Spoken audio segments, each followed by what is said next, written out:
नमस्कार, बहुत स्वागत है आपका। रिपोर्टर लाइव देख रहे हैं आप, मैं हूं आपके साथ शिवम सोनी। बिहार में विपक्षी दलों की बैठक से पहले नीतीश कुमार और जीतन राम मांझी के बीच में तकरार बढ़ रही है। पूरी खबर क्या है बता रहे हमारे सहयोगी दिनकर आनंद। बिहार में विपक्षी एकता के कवायद के बीच मुख्यमंत्री नीतीश कुमार ने अपने सबसे पुराने और सबसे वफादार साथी जीतन राम मांझी को महागठबंधन से बाहर का रास्ता दिखा दिया है। दरअसल आपको बता दें कि 2 दिन पहले जीतन राम मांझी के बेटे संतोष सुमन ने इस्तीफा दे दिया था, जिसके बाद उन्होंने कहा था कि नीतीश कुमार और उनकी पार्टी लगातार हम पे दबाव बना रही थी कि आप हिंदुस्तानी अवाम मोर्चा यानी उनकी पार्टी को जदयू में विलय कर दे। वहीं आपको बता दें कि इसके जस्ट 2 दिनों बाद तस्वीरें साफ होती नजर आ रही है। आज बता दें कि शपथ ग्रहण समारोह आयोजित किया गया था, जिसमें रत्नेश सदा ने शपथ ग्रहण की। इस दौरान नीतीश कुमार और डिप्टी सीएम तेजस्वी यादव मौजूद रहे।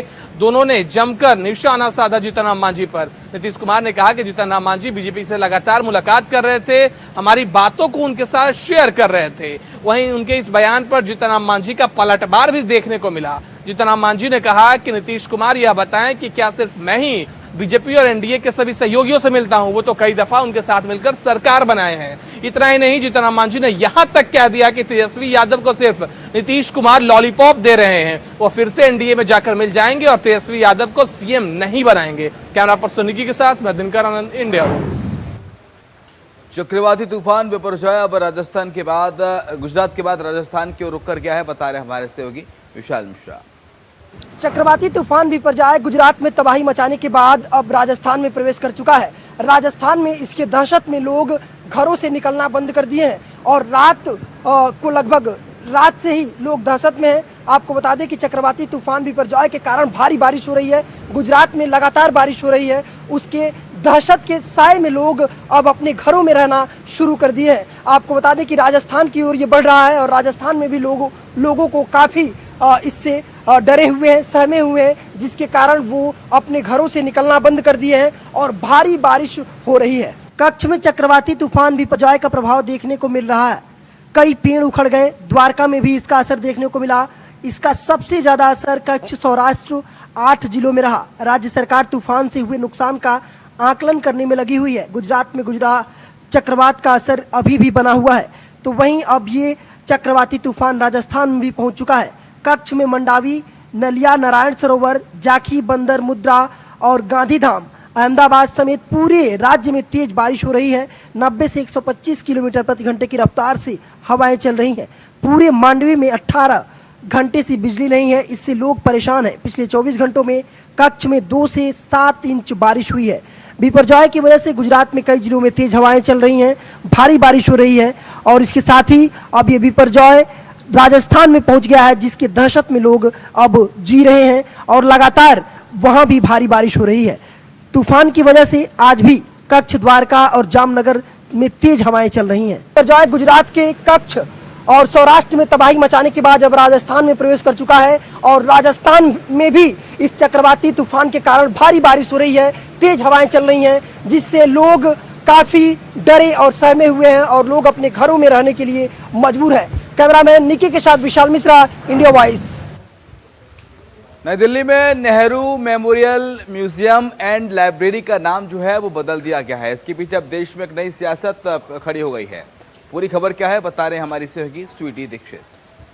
अब नेहरू मेमोरियल का नाम बदल दिया गया है। जी हां, नेहरू मेमोरियल का नाम बदल के prime minister museum and library रख दिया गया है। अब इसी नाम से इसको जाना जाएगा और जब से पीएम मोदी ने ये नाम इसका बदला है, तब से कई सवाल खड़े हो रहे हैं और आपको बता दें कि कांग्रेस लगातार पीएम मोदी पर हमलावर है। Nehru memorial museum and library society की एक विशेष बैठक में इसका नाम बदलकर prime minister museum and library society करने का फैसला किया गया है। इस विशेष बैठक की अध्यक्षता रक्षा मंत्री राजनाथ सिंह ने की है, वो सोसाइटी के उपाध्यक्ष है। दरअसल प्रधानमंत्री नरेंद्र मोदी ने 2016 में 3 मूर्ति परिसर में भारत के सभी प्रधानमंत्रियों को समर्पित एक संग्रहालय स्थापित करने का विचार रखा था। एनएमएमएल की कार्यकारी परिषद ने 25 नवंबर 2016 को अपनी 162वीं बैठक में इसे मंजूरी दी थी। अब ये परियोजना पूरी हो गई है। प्रधानमंत्री संग्रहालय 21 अप्रैल 2022 को जनता के लिए खोल दिया गया था।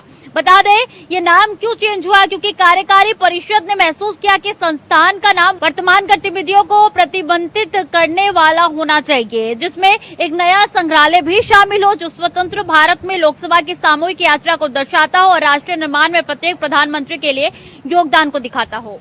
बता दें नाम बदलने के बाद से कांग्रेस लगातार पीएम मोदी पर हमलावर है। जय रमेश ने भी ट्वीट करके पीएम मोदी पर निशाना साधा है। तो ये आपको बता दें मल्लिकार्जुन खड़गे जो कि कांग्रेस के अध्यक्ष है, उन्होंने भी ट्वीट करके साफ तौर पर कहा है कि बीजेपी जिसका खुद का इतिहास नहीं रहा है वो कांग्रेस का इतिहास मिटाना चाहती है। कैमरा पर्सन निकी के साथ स्वीटी दीक्षित, इंडिया वॉइस।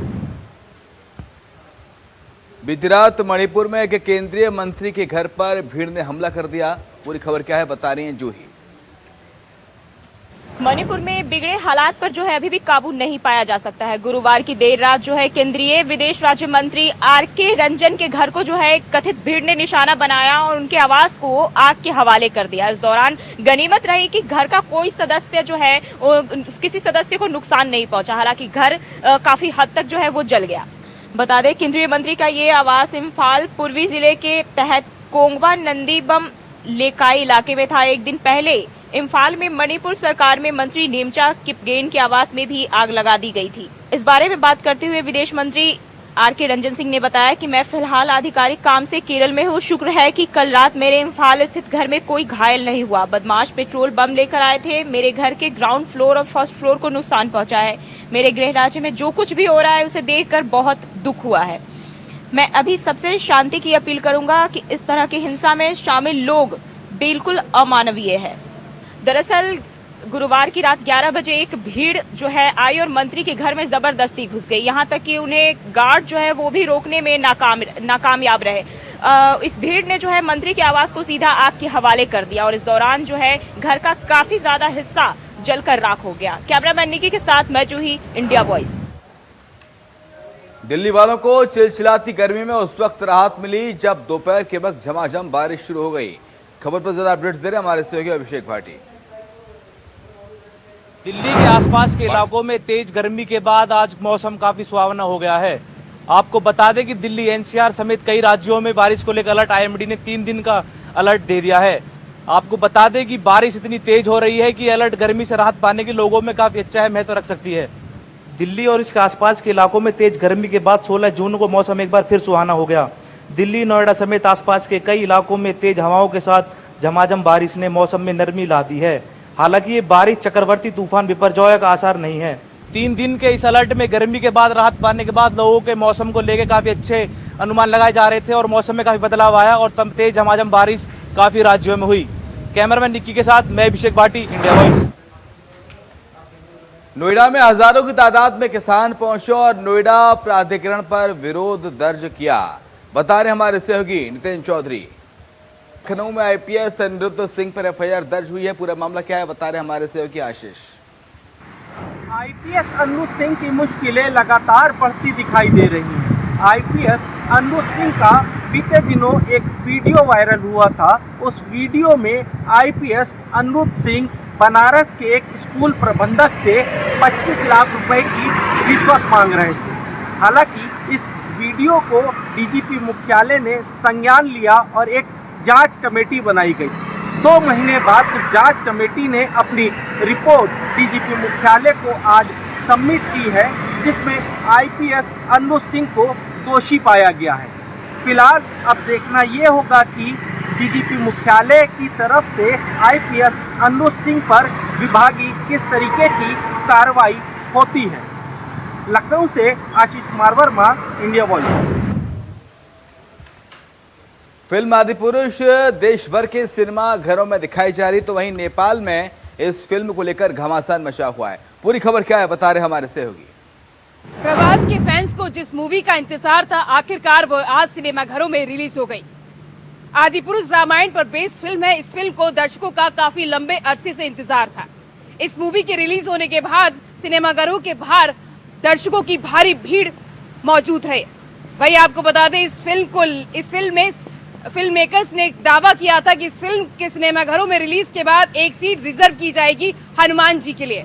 तो वहीं बहुत सारी तस्वीरें सोशल मीडिया पर वायरल हो रही हैं जिसमें दिखाया गया है कि एक सीट रिजर्व की गई है सभी सिनेमाघरों में। इसके साथ ही एक वीडियो सोशल मीडिया पर वायरल हो रहा है कि एक बंदर भी सिनेमाघर में फिल्म देखने गया है। वहीं दूसरी तरफ ये फिल्म रिलीज होने के बाद विवादों में भी घिर गई है। इस फिल्म में कुछ डायलॉग और सीन को लेकर भी विवाद खड़ा हो गया है। खबर सामने आई है कि काठमांडू में इस फिल्म की स्क्रीनिंग को अचानक से रोक दिया गया है। आपको बता दें कि काठमांडू के मेयर बालन शाह ने जानकारी दी है कि इस फिल्म में भारत में सीता का जन्म दिखाया गया है। इसको लेकर उन्होंने आपत्ति जताई है और साथ ही कहा है कि अगर इस फिल्म में माता सीता के जन्म स्थान को नहीं बदला जाएगा तो नेपाल में हिंदुस्तान की फिल्म की स्क्रीनिंग रोक दी जाएगी। वहीं बालन शाह ने ट्वीट करते हुए कहा कि आदिपुरुष मूवी में भारत को सीता का जन्म स्थान बताया गया है। इसको लेकर उन्होंने आपत्ति जताई और साथ ही कहा है कि इस फिल्म की स्क्रीनिंग अगर जन्म स्थान को नहीं बदला गया तो इस फिल्म के सहित भारत की कोई भी मूवी नेपाल में नहीं प्रसारित की जाएगी। वहीं आपको बता दें कि रामायण के अनुसार माता सीता का जन्म नेपाल के जनकपुर में हुआ था और राम ने उनसे ब्याह कर उन्हें लाए थे। फिलहाल इस खबर के बाद ही कई सारे राजनीतिक दलों ने इस फिल्म को लेकर अब बयान दिया है। कई सारे विवाद इस मूवी को लेकर खड़े हो गए हैं। कैमरामैन निक्की के साथ चौधरी, इंडिया वॉइस। उधर सिद्धार्थनगर में कलेक्ट्रेट में विधायक का अधिकारियों के साथ तीखी बहस का वीडियो सोशल मीडिया पर जमकर वायरल हो रहा है। पूरी खबर क्या है बता रहे हैं हमारे सहयोगी। सिद्धार्थनगर जिले के कलेक्ट्रेट सभागार में बाढ़ को लेकर तैयारियां चल रही थी, जिसमें विधायक और प्रशासन मौजूद थे। आपको बताते चले कि उसमें पूरी भेंट चढ़ गई हंगामे में। वहीं विधायक विनय वर्मा ने प्रशासन के सामने मुद्दों को रखा और कहा कि इस तरह से जो है कि बाढ़ को बचाया जाता है, जिससे किसान परेशान होते हैं। आए हर साल बाढ़ आती है और बाढ़ से कई बीघे फसलें बर्बाद हो जाती हैं, पैसे भी खर्च होते हैं, बांध भी बांधे जाते हैं। लेकिन ऐसे में अभी तक वहाँ कोई व्यवस्था ऐसा नहीं हुआ जो कि प्रशासन कह रहा है कि काम हुआ है और पैसे भी वहाँ लगे हैं। लेकिन अब देखने की बात है कि हंगामे की भेंट चढ़ गया ये जो है बैठक, जो जिसमें बाढ़ राहत को लेकर ये बैठक की गई थी। विधायक और जिला अधिकारी के बीच बहस छिड़ गई, जिससे बैठक पूर्ण रूप से नहीं हो पाई। अब बाढ़ 2023 में बाढ़ का समय आने का समय हो गया है, जिसको लेकर तैयारियां चल रही थी। अब ऐसे में बाढ़ से लोग पैसा भी दिखा रहे हैं कि खर्च हो गया, लेकिन अब प्रशासन और प्रतिनिधि आपस में भिड़ गए। अब देखने की बात यह है कि किसानों को कैसे बचाया जाए। सिद्धार्थनगर कानपुर में पान मसाला कंपनी के मालिक पर हत्या समेत कई धाराओं में मामला दर्ज हुआ है, बता रहे हमारे सहयोगी। कानपुर में एसएनके पान मसाला की फैक्ट्री एक बार फिर चर्चा में है। दरअसल इस बार किसी विभाग की टीम के छापे की वजह से चर्चा में नहीं है, बल्कि जो कुरेला ग्रुप के मालिक है, जो एसएनके पान मसाला की फैक्ट्री के मालिक हैं, उन पर 302 और 120B का मुकदमा दर्ज किया गया है। साथ ही जो उनके साथी हैं, एक ठेकेदार है और जो एक मकान मालिक है, उन पर भी जो नामजद जो है इस पूरे मामले पर मुकदमा दर्ज किया गया है। बता दें कि आरोप है कि जो उनके कर्मचारी हैं कौशल, जो कि कन्नौज के रहने वाले थे, वो काफ़ी समय से यहाँ पर काम कर रहे थे और बीते 6 तारीख को उनकी एक जो 3 मंजिला इमारत से फेंक कर उनकी हत्या कर दी गई थी, जिसके बाद से लगातार परिजन जो है वो पुलिस थाने के चक्कर लगा रहे थे। और बीती रात जो कुरेला ग्रुप के जो गुड्डू हैं, जो मालिक हैं एसएनके फैक्ट्री के, उन पर और उनके 2 साथियों पर भी मुकदमा दर्ज किया गया है। मामले की बात करें तो बीती 6 तारीख का पूरा मामला है, जब कौशल की संदिग्ध परिस्थितियों में 3 मंजिला इमारत से गिरकर मौत हो गई थी, जब उनके बॉडी को पोस्टमार्टम के लिए भेजा गया था। और पोस्टमार्टम के बाद से कई खुलासे हुए हैं, जिसमें उनके सिर और शरीर पे कई जगह पर चोटें पाई गई हैं, जिसके बाद परिजनों की तहरीर पर पुलिस ने बीती रात जो है गंभीर धाराओं में मुकदमा दर्ज कर जो आरोपी हैं उनकी जाँच शुरू कर दी है। कहीं ना कहीं लगातार चर्चाओं में रहने वाली जो एसएनके टीम है, उनके जो मालिक हैं, इस बार बुरा फंसते हुए दिखाई पड़ रहे हैं। फिलहाल देखने वाली बात ये होगी कि एसएनके पान मसाले की फैक्ट्री के जो मालिक हैं उन पर कब पुलिस कार्रवाई करती है। कैमरा पर्सन चंद्रा के साथ मोहम्मद असलम, इंडिया वॉइस। और इधर बलिया पुलिस को बड़ी सफलता लगी है। 6 करोड़ की धोखाधड़ी करने वाले आरोपी को पुलिस ने गिरफ्तार किया है, बता रहे हमारे सहयोगी करुणेश पांडे। मिली है बड़ी सफलता। मैं आपको बता दूं कि कंपनी के नाम पर धोखाधड़ी करने वाले को पुलिस ने किया गिरफ्तार। मैं बता दूं कि बलिया में एक कंपनी खोल करके उसमें जो छोटे छोटे कारोबारी हैं उनका पैसा जमा करा करके और लगभग 6 करोड़ रुपया जब जमा हो गया तो कंपनी बंद करके और फरार हो गए, भाग गए सर। जो जिसको लेकर के जो निवेशक थे वो यहाँ पर मुकदमा दर्ज कराए थे थाना कोतवाली में, जिसको पुलिस जो है उसी समय से जो है पुलिस ढूंढ रही थी और इस समय जो है वो महाराष्ट्र के पुणे से जो है स्वामी समर्थ मंदिर के पास वांटेड अभियुक्त को पुलिस गिरफ्तार करके बलिया लेकर के आई है। मैं आपको बता दूं कि यह जो है छोटी कंपनी खोल करके और उसमें कई लोग उसमें जो है मिल करके कंपनी खोले थे और कंपनी खोलने के बाद जो है जो छोटे छोटे कारोबारी हैं जो उनसे बचत के नाम पर इन्होंने पैसा जमा कराया था और जब 6 करोड़ रुपया जब जमा हो गया तो इन्होंने जो है जब वापस देने की बात आई, जब पैसा निवेशकों की, तो ये कंपनी बंद करके और यहाँ से ये लोग भाग गए, जिसको लेकर के निवेशक यहाँ पे मुकदमा दर्ज कराए थे, जिसको लेकर के पुलिस ढूंढ रही थी।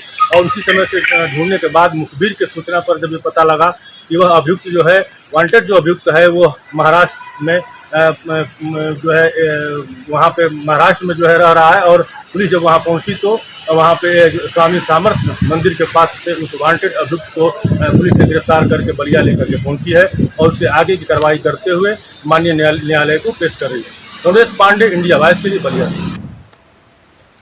उधर आगरा में एक के बाद एक कई कब्र चोरी के मामले सामने आ रहे हैं, बता रहे हमारे सहयोगी आगरा से मनीष गर्ग। में कब्रिस्तान से कब्र चोरी होने का मामला सामने आया है। दरअसल मैं बता दूं मदिया कटरा स्थित कब्रिस्तान से एक एक कर कब्र चोरी होती रही हैं। अब एक ही कब्र बची है तो वहां पर जो लोग रहते हैं उनकी नज़र पड़ी, तो नज़र पड़ने के बाद लगातार कहीं ना कहीं प्रशासन पर सवालिया निशान करते हुए नजर आ रहे हैं। जब पता चला तो कहीं मीडिया के सुर्खियों में आया तो कहीं ना कहीं कार्रवाई का नाम तो लिया जा रहा है, लेकिन प्रशासन द्वारा अभी तक कोई उचित कदम नहीं उठाया गया है।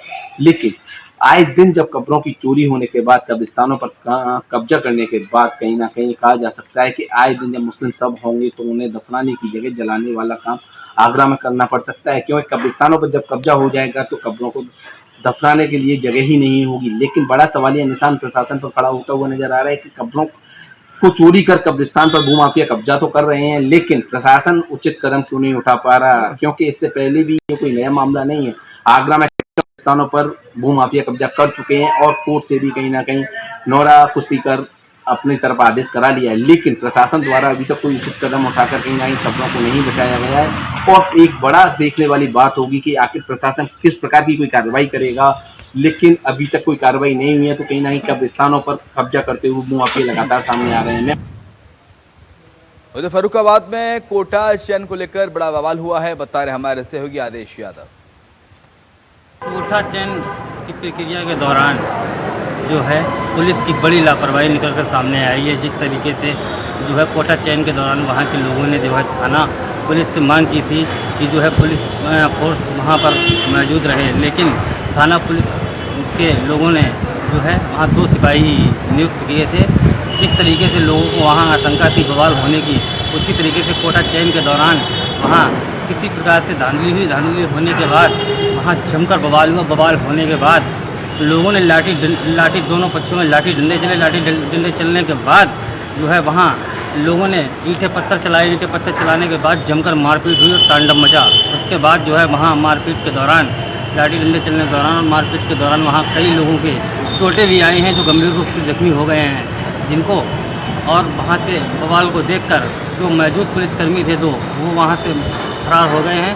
और इसके बाद जो है पूरे गांव में तनाव का माहौल है। जिस तरीके से ये पुलिस की लापरवाही दिखाई दी, उस तरीके से कि ये घटना जो है कोई बड़ा रूप ले सकती थी। लगातार जो है पुलिस की लापरवाही निकल कर सामने आ रही है। अब देखने वाली बात होगी कि कोटा चैन के दौरान जो हुए बवाल पर प्रशासन दबंगों के ऊपर क्या कार्रवाई करता है या नहीं। मामला मोहम्मदाबाद कोतवाली क्षेत्र का बताया जा रहा है। फर्रुखाबाद से इंडिया वॉइस के लिए आदेश यादव। 1400 करोड़ का rail project rail cum road bridge बनकर तैयार हो चुका है। सुशील तिवारी बता रहे हैं ज्यादा अपडेट्स। भारत की सबसे बड़ी रेलवे की परियोजना जब किसी ने विश्वास नहीं किया था, उस समय जब गाजीपुर के सांसद थे मनोज सिन्हा और भारत के रेल राज्य मंत्री थे, तब उन्होंने वीर अब्दुल हमीद सेतु के बगल से 1400 करोड़ की ये बड़ी परियोजना कैबिनेट से मंजूर करवाई थी। और उसके बाद भारत के प्रधानमंत्री नरेंद्र मोदी ने इसका शिलान्यास किया था। अब यह अपने अंतिम स्टेज पर है। डबल डेकर पुल के ऊपर से दौड़ेंगे वाहन, उसके नीचे से दौड़ेंगी ट्रेनें और माता गंगा के बीच से जलमार्ग चालू रहेगा। इसकी मंजूरी कैबिनेट ऑफ इकोनॉमिक अफेयर्स ने इसकी मंजूरी दी थी। गाजीपुर ही नहीं, पूर्वांचल के साथ साथ जो भी जिले हैं उनको काफी सहूलियत होगी और गाजीपुर जिले में यह बहुत बड़ा प्रोजेक्ट है और भारत के लोग इसे देखना चाहते हैं। गाजीपुर जिले में वीर अब्दुल हमीद वीर चक्र से सम्मानित किया गया था और उसके बाद जब यहां से मनोज सिन्हा सांसद थे तो उन्होंने यह ख्वाब देखा था और यह अब अपने अंतिम स्टेज पर है। बहुत जल्द ट्रेनें दौड़ेंगी वीर अब्दुल हमीद सेतु के बगल से, जो कि भारी भरकम प्रोजेक्ट के साथ कैबिनेट ने इसे मंजूरी दी थी। इंडिया वॉइस की रिपोर्ट, मैं सुशील तिवारी, गाजीपुर से। संभल में प्रेम में पागल हुई युवती ने फांसी लगाकर एक और जान दे दी, तो वहीं दूसरे आशिक ने जहर खा लिया। अस्पताल में भर्ती, इलाज चल रहा है, बता रहे हमारे सहयोगी।